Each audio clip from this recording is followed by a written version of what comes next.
आज सबसे important news जो है वो है केशवानंद भारती, जो मेन पेटिशनर थे। केशवानंद भारती केस जो था उसमें उनकी जो है वो डेथ हो गई है, और स्वामी केशवानंद भारती जो थे उनके बारे में भी जानेंगे, और केशवानंद भारती केस को भी आज डिस्कस करेंगे, जो कि आज की सबसे इम्पोर्टेंट न्यूज बनी है। तो ये केस जो है वो बहुत ही ज़्यादा इम्पोर्टेंट रहा है, और यूपीएससी एग्ज़ाम के हिसाब से आप जब भी एनडीए का सीडीएस का पेपर दे रहे हैं तो आप ये एक्सपेक्ट करिएगा कि अपकमिंग एग्जाम्स में ये पूछा जाएगा ही जाएगा।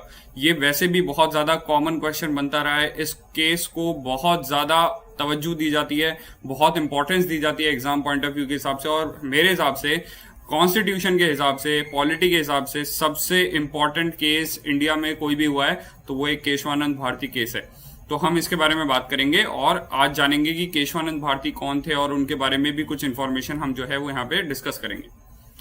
तो Kesavananda Bharati, who was the main petitioner in Kesavananda Bharati case, या Kesavananda Bharati Sripadagalvaru versus the state of Kerala case of 1973। ये साल याद रखिएगा प्लीज, 1973 में ये केस हुआ था। Also known as the basic structure case, basic doctrine case of Supreme Court. ये पास अवे हो गए हैं। ही वॉज द हेड, या फिर ये जो है वो मठ था, एदनीर मठ जो था, केसरोडगढ़ जिला है केरल के अंदर। यहाँ का ये मठ है, एक मॉन्क या फिर एक साधु थे, संत थे, और ये मठाधीश थे, मठेश्वर थे, जिनको बोला जाता है अदनीर मठ के केसरोडगढ़ केरल में। Kesavananda Bharati was the head of Jagat Guru Shankaracharya समस्थनाम मठ। ये इस मठ का पूरा नाम है, जिसको अदनीर मठ के नाम से भी जाना जाता है। और ये जो है वो शंकराचार्य जो परंपरा है उसका एक मठ हुआ करता था।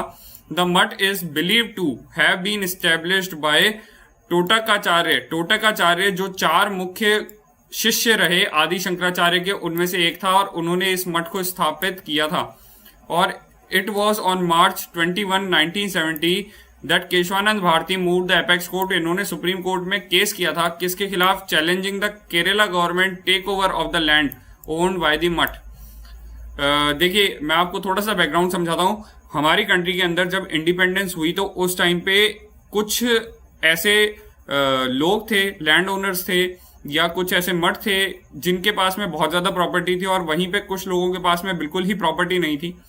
इस डिस्पैरिटी को दूर करने के लिए गवर्नमेंट ने उस टाइम पे लैंड एक्वाइजेशन एक्ट पास किए थे बहुत सारे, और उन्हीं में से एक ऐसा एक्ट था जो कि केरल में पास हुआ था, जो कि लैंड रिफॉर्म एक्ट ऑफ 1969 के नाम से जाना जाता है। और इस एक्ट के खिलाफ केशवानंद भारती ने जो है वो केरल जो गवर्नमेंट है उनको लेकर सुप्रीम कोर्ट में जो है वो अपील की थी, कोर्ट में केस किया था।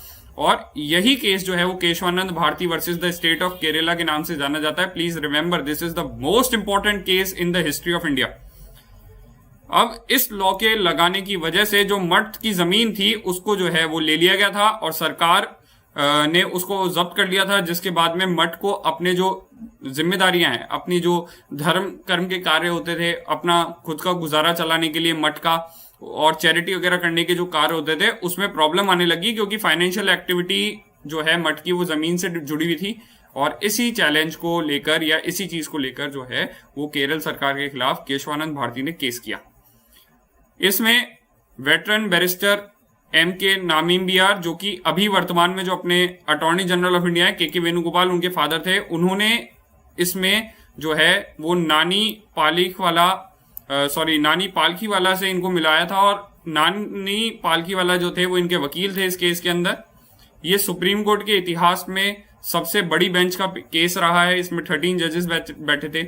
पिटीशन में क्या ग्राउंड था? पिटीशन में कहा गया था कि केशवानंद भारती ने कहा था कि भैया enforcement of rights guaranteed under article 25 and under article 26 जो है, यानी कि जो right to practice and propagate religion, यानी कि right to preach practice propagate religion का जो राइट है अंडर आर्टिकल 25, आर्टिकल 26 में right to manage religious affairs, इसके खिलाफ है ये चीज। उन्होंने कहा आर्टिकल 14 में राइट टू इक्वालिटी के भी अगेंस्ट में है। Article 19(1) freedom to acquire property, जो कि पहले फंडामेंटल राइट हुआ करता था, जिसको बाद में हटा दिया गया है अंडर 44th अमेंडमेंट एक्ट जो है वो इसको रिमूव कर दिया गया है। आपको ये चीज भी ध्यान होनी चाहिए कि right to property is now not a fundamental right under 44th amendment act of 1978 के अंदर। जब ये 44th अमेंडमेंट एक्ट हुआ था तो राइट टू प्रॉपर्टी को एज अ प्रॉपर्टी राइट या फिर फंडामेंटल राइट्स हटा दिया गया है, और presently it is given under article 300A of the constitution. अनुच्छेद 300 क के अंदर हिंदी में 300A को अनुच्छेद सब भाग क या फिर आर्टिकल पार्ट ए 300A के अंदर दिया हुआ है as a legal right. It is now not a part of a fundamental right. तो ये कब किया गया था? 44th अमेंडमेंट एक्ट में किया गया था। तो ये कुछ एक पॉइंट्स हैं जो आपको पता होने चाहिए। बट इस टाइम पे 1970 में क्योंकि ये केस हुआ था, तो 1970 के अंदर जो था वो उस टाइम पे ये चीज जो है वो क्या नहीं थी, फंडामेंटल राइट थी। और प्रॉपर्टी राइट जो आज की तारीख में है लीगल राइट नहीं थी, उस टाइम पे फंडामेंटल राइट थी। तो फंडामेंटल राइट थी तो इन्होंने फंडामेंटल राइट के अगेंस्ट में सुप्रीम कोर्ट में पिटीशन किया था। Article 31 compulsory एक्वाइजिशन property. तो ये जो आर्टिकल 19(1) का F और आर्टिकल 31 है, ये दोनों ही हटा दिए गए 44th अमेंडमेंट एक्ट से, जो कि 1978 में आया था, जबकि ये केस 1970 में फाइल हुआ था और इसका फैसला 1973 के अंदर आ गया था। तो आपको ये चीज जो है वो कुछ एक फैक्टर हैं जो इसके बारे में ध्यान होने ही चाहिए। ये रेगुलरली पूछे जाने वाले क्वेश्चन रहे हैं और बहुत इंपॉर्टेंट फैक्टर रहे हैं, स्पेशली जब भी ये चीज न्यूज में रहती है, और चाहिए न्यूज में ना भी रहे तो भी आपको स्पेसिफिकली ध्यान होनी चाहिए कुछ एक बातें जो केशवानंद भारती से जुड़ी हुई थी। अब इस केस की बात करेंगे, द केस है ना। तो केशवानंद भारती ने केरल जो लैंड गवर्नमेंट रिफॉर्म्स रेगुलेशन और 1970 था इसके खिलाफ 1969 था, उसके खिलाफ 1970 में केस किया और कहा कि मैनेजमेंट ऑफ रिलीजियस प्रॉपर्टी जो है वो अंडर आर्टिकल 25 एंड आर्टिकल 26, यानी कि हमारे फंडामेंटल राइट में जो रिलीजन से जुड़ा हुआ राइट है उसके अंदर में आती है। और उन्होंने यहाँ पे केस में चैलेंज किया अंडर आर्टिकल 26 की रिलीजन से जुड़े हुए मैटर को गवर्न करने की जो राइट है वो इंडिविजुअली पर्सन को दी हुई है बाय द कॉन्स्टिट्यूशन, और ये फंडामेंटल राइट के अगेंस्ट हो गया है। और जब भी कोई फंडामेंटल राइट के अगेंस्ट कोई लॉ होता है तो आप अंडर आर्टिकल 13 उसको जो है वो चैलेंज कर सकते हैं in the court of the law. अनुच्छेद 13 आर्टिकल 13 ये राइट देता है कि आप जो है वो या कोर्ट को ये अधिकार देता है कि वो जो है वो फंडामेंटल राइट्स के अगेंस्ट जाने वाले लॉस को जो है वो नल एंड वॉइड डिक्लेयर कर सकते हैं अंडर आर्टिकल 13। तो ये चीज जो है वो हमने यहाँ पे बात की थी। तो आर्टिकल 26 के अगेंस्ट में ये कोर्ट चले गए और यहाँ पे पहली बार सुप्रीम कोर्ट में एक 13 जज की बेंच बनी है और इसके बाद आज तक नहीं बनी है। 13 जजेस बैठे थे इस बेंच में, ये आज तक की सबसे हाईएस्ट बिगेस्ट जजेस की बेंच है आज तक की। ये भी पूछा जाता रहा है कि इन विच केस हाईएस्ट जजेस बेंच वाज क्रिएटेड। 13 जज की बेंच रही है, इससे बड़ी बेंच आज तक नहीं हुई है और ये हुई थी केशवानंद भारती केस में। Question underlying the case also involve, या इसमें और क्या क्या सवाल उठे थे। क्या पावर मिल जाती है पार्लियामेंट को कि वो सभी तरीके के कॉन्स्टिट्यूशन में अमेंड कर सकती है, कॉन्स्टिट्यूशन में अनलिमिटेड अमेंडमेंट कर सकती है, संशोधन कर सकती है, क्या उसकी कोई लिमिट नहीं है। इसी तरीके से और सवाल उठे, in other words could parliament alter, amend, abrogate any part of the constitution even to the extent of taking away all fundamental rights। यानी क्या पार्लियामेंट की पावर पे कोई रोक नहीं है, पार्लियामेंट कुछ भी कर सकती है, क्या पूरे कॉन्स्टिट्यूशन को चेंज कर सकती है। यही क्वेश्चन है जिसका आंसर दिया था कोर्ट ने और कहा था साहब बेसिक राइट जो है या फंडामेंटल राइट जो बेसिक राइट्स जिसको कहते हैं, basic structure of the constitution है, वो केशवानंद भारती केस का सबसे इंपॉर्टेंट पॉइंट बन के उठा। The supreme court considered absolute power to parliament in the amending the constitution, यानी कि पहले सुप्रीम कोर्ट ऐसा कह चुकी थी कौन से में, शंकरी प्रसाद केस के अंदर और सज्जन सिंह केस ऑफ 1965 के अंदर। ये दोनों केस भी इंपॉर्टेंट है, ध्यान रखिएगा। इन दोनों केसेस में सुप्रीम कोर्ट पहले कह चुकी थी कि भैया पार्लियामेंट के पास एब्सोल्यूट पावर है, पूरे कॉन्स्टिट्यूशन को अमेंड कर सकती है पार्लियामेंट। फिर सुप्रीम कोर्ट ने गोलकनाथ केस 1967 में कहा था कि भैया पार्लियामेंट जो है वो फंडामेंटल राइट्स को भी अमेंड कर सकती है, ठीक है, सॉरी फंडामेंटल राइट्स को अमेंड नहीं कर सकती है, फंडामेंटल राइट्स को अमेंड करने की पावर जो है वो कॉन्स्टिट्यूएंट असेंबली यानी कि संविधान सभा के पास होगी, ऐसा सुप्रीम कोर्ट पहले कह चुका था। इसी फोकस को, इसी पॉइंट को आगे बढ़ाते हुए आर्टिकल 13 के अंदर इन्होंने कहा कि अनुच्छेद 13 में कोई भी कानून, आर्टिकल 13 जो अभी हमने बात की थी इससे पहले कि आर्टिकल 13 जो है वो ये पावर देता है, जो लोग पॉलिटी की क्लास में पढ़ चुके हैं या फिर उनने पॉलिटी सब्जेक्ट स्टडी किया है उन लोगों को ये चीज थोड़ी सी समझ में आ रही होगी। जो लोग नहीं पढ़े हैं वो लोग अगर इस चीज को समझना चाहते हैं तो they can personally contact me, ठीक है। अगर ऐसा आपको कोई भी कंफ्यूजन है या कुछ चीज समझ में नहीं आ रही है, बट आई वुड सजेस्ट आप थोड़ा सा फंडामेंटल राइट्स को पढ़ें, क्योंकि एग्जाम के पॉइंट ऑफ व्यू से चाहे वो आपके एफकेट का एग्जाम हो, आईनेट का एग्जाम हो, असिस्टेंट कमांडेंट हो, सभी एग्जाम में ये बहुत इंपॉर्टेंट रहता है। फंडामेंटल राइट से हमेशा क्वेश्चन बनते हैं और ये बहुत इंपॉर्टेंट है। आपको फ्रॉम आर्टिकल 12 टू आर्टिकल 35 तक जो fundamental rights part 3 of the constitution में दी हुए उसके बारे में इंफॉर्मेशन होनी ही चाहिए। ठीक है, तो यहां पे आर्टिकल 13 के अंदर ये कहा गया है कि भैया कानून जो है, लॉ जो है पास्ड बाय द पार्लियामेंट, उस पे कोर्ट जो है वो जुडिशियल रिव्यू कर सकता है, वो उसको बदलने की पावर रखता है, उसको वॉइड कर सकता है अगर वो फंडामेंटल राइट के खिलाफ जाए। तो पहले ये स्टैब्लिश हो गया था, पहले जब कोर्ट ने कहा कि साहब पार्लियामेंट के पास में जो है वो पूरी पावर है और वो फंडामेंटल राइट को चेंज कर सकती है, तो ये मान लिया गया था कि कॉन्स्टिट्यूशनल अमेंडमेंट जो है वो लॉ नहीं माना जाएगा। यानी कि जो लॉ की परिभाषा है अनुच्छेद 13 में, उसमें कॉन्स्टिट्यूशनल अमेंडमेंट को नहीं इंक्लूड करेंगे। ठीक है, in both the cases the court had ruled that law, ये जो लॉ शब्द इस्तेमाल किया है अनुच्छेद 13 में, must be taken to mean rule or regulations made in exercise of ordinary legislative power. यानी कि ऑर्डिनरी बिल, ऑर्डिनरी जो कानून होते हैं उनमें जो कानून है उसकी बात हो रही है, कॉन्स्टिट्यूशनल अमेंडमेंट की बात नहीं हो रही है, ऐसा कोर्ट ने कहा था। यानी कि अगर कोई कानून कॉन्स्टिट्यूशनल अमेंडमेंट है तो उसमें कोर्ट नहीं कर सकता कुछ, ऐसा कोर्ट का मानना था। And not amendments of the constitution, जैसे यहां पे समझाया गया है, made in exercise of constituent power under article 368, जो कॉन्स्टिट्यूशन को बदलने की, अमेंड करने की पावर है आर्टिकल 368 में, उस पावर के खिलाफ आर्टिकल 13 नहीं जा सकता, ऐसा मानना था कोर्ट का। यानी कि पार्लियामेंट जो है वो कॉन्स्टिट्यूशन अमेंडमेंट कर सकती है फंडामेंटल राइट में। बट फिर गोलकनाथ केस में कोर्ट ने कह दिया 1967 में कि भाई नहीं, यहां पे जो है वो सॉरी यहां पे नहीं है पावर। ठीक है, गोलकनाथ केस में सुप्रीम कोर्ट ने कहा कि साहब पावर नहीं है। सुप्रीम कोर्ट ने कहा फंडामेंटल राइट को चेंज करने की पावर सिर्फ संविधान सभा, कॉन्स्टिट्यूएंट असेंबली में थी, जो अब है नहीं।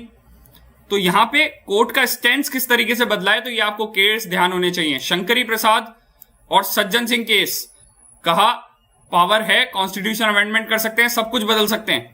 फिर कहा नहीं कर सकते हैं, किसमें, गोलकनाथ केस में, और कहा कि ये सिर्फ कॉन्स्टिट्यूशन अमेंडमेंट करने की पावर कॉन्स्टिट्यूएंट असेंबली के पास है।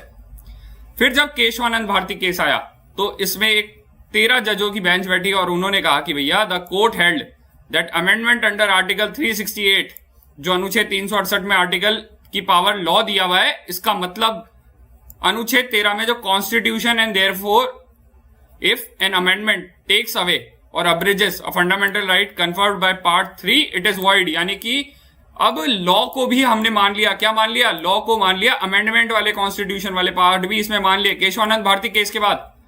तो कुल मिला के बात ये ध्यान रखने वाली बात, ये जो लॉ शब्द आया, इस लॉ में कॉन्स्टिट्यूशनल अमेंडमेंट भी शामिल कर दिए। अब कॉन्स्टिट्यूशनल अमेंडमेंट शामिल कर लिए तो इसका मतलब ये हो गया आप फंडामेंटल राइट को कॉन्स्टिट्यूशनल अमेंडमेंट से छीन नहीं सकते, क्योंकि जब आप कॉन्स्टिट्यूशनल अमेंडमेंट करने जाएंगे तो अगर वो लॉ है और वो लॉ की परिभाषा में आ गया है तो लॉ को जो है वो कोर्ट वॉइड कर सकती है, खारिज कर सकती है, अगर वो सरकार के खिलाफ जा रहा है या लोगों के खिलाफ जा रहा है, फंडामेंटल राइट्स के खिलाफ जा रहा है।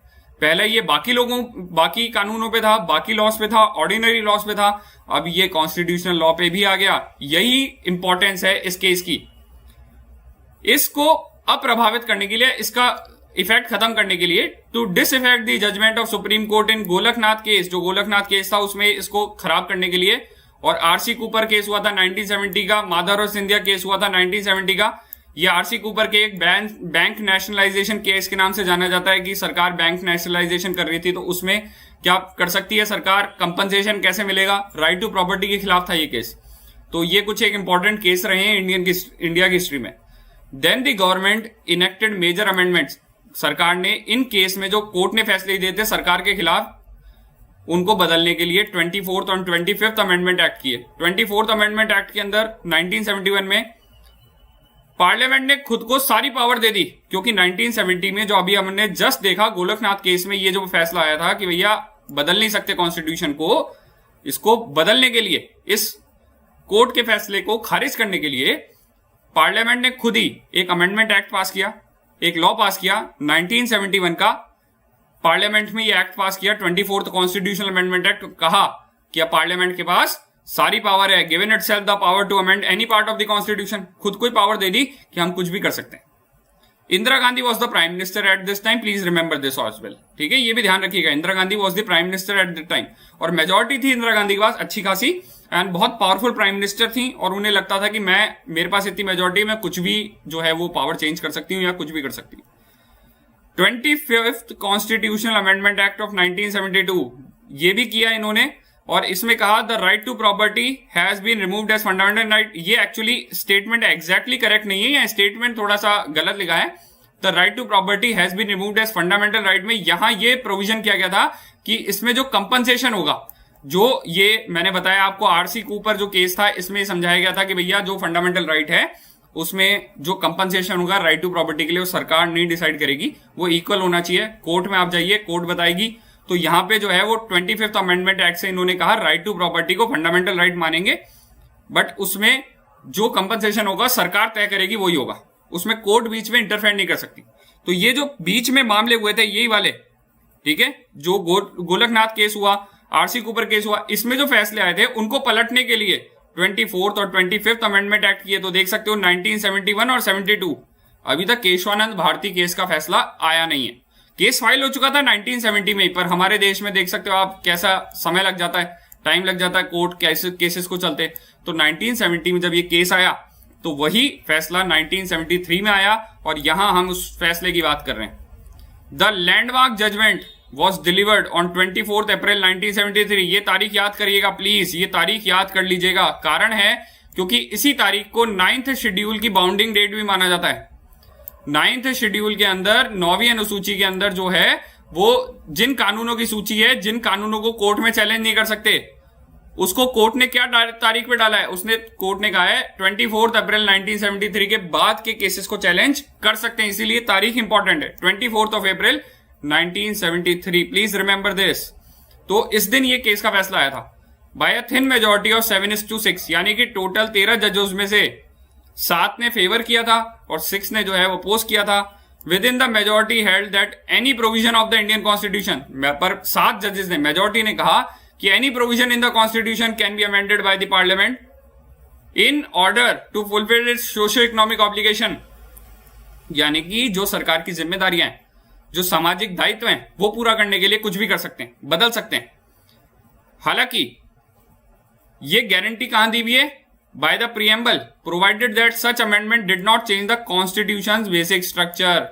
चेंज कर सकते हैं, बिल्कुल कर सकते हैं, अगर उससे सरकार की जो ऑब्लिगेशन है, जो सरकार की जिम्मेदारी है, socio economic obligation of the government है, वो पूरी होती है तो कर सकते हैं, बिल्कुल कर सकते हैं। पर इतनी भी नहीं कर सकते कि संविधान का जो मूल ढांचा है, बेसिक स्ट्रक्चर है, वही बदल जाए। ये पॉइंट ही है सबसे इंपॉर्टेंट इस वर्डिक्ट का, प्लीज इंपॉर्टेंट है, ये बहुत मार्क कर लीजिएगा। सुप्रीम कोर्ट ये सबसे इंपॉर्टेंट केस माना जाता है इसी वजह से। उदाहरण दूंगा मैं आपको थोड़ा सा समझाने के लिए। जैसे कॉन्स्टिट्यूशन ने लिखा है कि हमारा देश जो है वो सोवरेन होगा, तो आप पार्लियामेंट जो है वो कॉन्स्टिट्यूशन में अमेंडमेंट कर सकते हैं, पर आप ये नहीं कर सकते कि आप देश की सोवरेनिटी, संप्रभुता, आजादी खत्म कर दें और कहते हैं कि हम तो इंग्लैंड के अधीन होंगे। ये नहीं कर सकते। चेंज कर सकते हैं, आप राइट टू एजुकेशन ला सकते हैं, कुछ नया अच्छा कर सकते हैं कि भैया एजुकेशन का राइट जो है वो लोगों को मिलना चाहिए, इससे लोगों का भला होगा, कर सकते हैं। पर आप कहें कि लोगों का जीने का अधिकार छीन लें, वो नहीं कर सकते, क्योंकि वो बेसिक स्ट्रक्चर है। तो कहने का मतलब बदलाव कर सकते हैं अगर कुछ अच्छा हो रहा है तो, अगर उससे लोगों के अधिकार छीनते हैं जो शुरुआत में मिल गए थे, तो वो बेसिक स्ट्रक्चर के खिलाफ है। यहां एक और पॉइंट मैं बताना चाहूंगा आपको, ये जो बेसिक स्ट्रक्चर है टर्म, ये अपकमिंग एग्जाम में पूछ सकता है, किसी भी एग्जाम में ध्यान रखिएगा। ये किस देश से लिया गया है? ये बेसिक स्ट्रक्चर का टर्म जो है वो जर्मनी से लिया गया है, प्लीज रिमेंबर दिस। ये एक जर्मन कॉन्सेप्ट है, जर्मनी से लिया गया है कि भैया बेसिक राइट होने चाहिए, बेसिक जो फंडामेंटल स्ट्रक्चर है वो होना चाहिए कॉन्स्टिट्यूशन में। ये जर्मनी से लिया कॉन्सेप्ट है। The minority however in their dissenting opinion were very of giving the parliament unlimited amending power. जो ये 6 जजेस थे जो माइनॉरिटी थे इसके, उन्होंने कहा कि भैया पार्लियामेंट को पूरी पावर नहीं देनी चाहिए। उनका ये विचार था, वो थोड़े से ये जो मत दिया गया था इससे अपना अलग मत रखते थे, उनके विचार कुछ और थे।